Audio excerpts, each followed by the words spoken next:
ராணிப்பேட்டை மாவட்டம் ரத்னகிரி அருகே சாலையில் சென்ற காரின் டயர் வெடித்ததில் பின்னால் வந்த வாகனங்கள் அடுத்தடுத்து மோதி விபத்திற்குள்ளாகியது. இது குறித்த கூடுதல் தகவலை செய்தியாளர் சதீஷிடம் கேட்கலாம். வணக்கம் சதீஷ், இந்த விபத்து தொடர்பான முழு விவரங்கள் என்ன? வணக்கம்.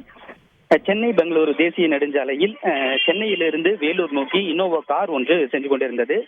இந்த கார் சரியாக ராணிப்பேட்டை மாவட்டம் ரத்னகிரி அருகே வந்தபோது எதிர்பாராத விதமாக காரின் முன்பக்க டயர் வெடித்து விபத்துக்குள்ளானது. இதில் கார் ஓட்டுநரின் கட்டுப்பாட்டை இழந்து தேசிய நெடுஞ்சாலையில் தறிக்கெட்டு ஓடியது. அப்போது காரை பின்தொடர்ந்து வந்த வாகனங்கள் குடிநீர் ஏற்றிக் கொண்டு லோடு வேன் ஒன்றும் ஆட்களை ஏற்றிக் கொண்டு ஷேர் ஆட்டோ ஒன்றும் வந்து கொண்டிருந்தது. இந்த வாகனங்கள் அடுத்தடுத்து ஒன்றோடொன்று மோதி விபத்துக்குள்ளானது. இந்த விபத்தில் மொத்தமாக 5 பேருக்கு காயம் ஏற்பட்டது.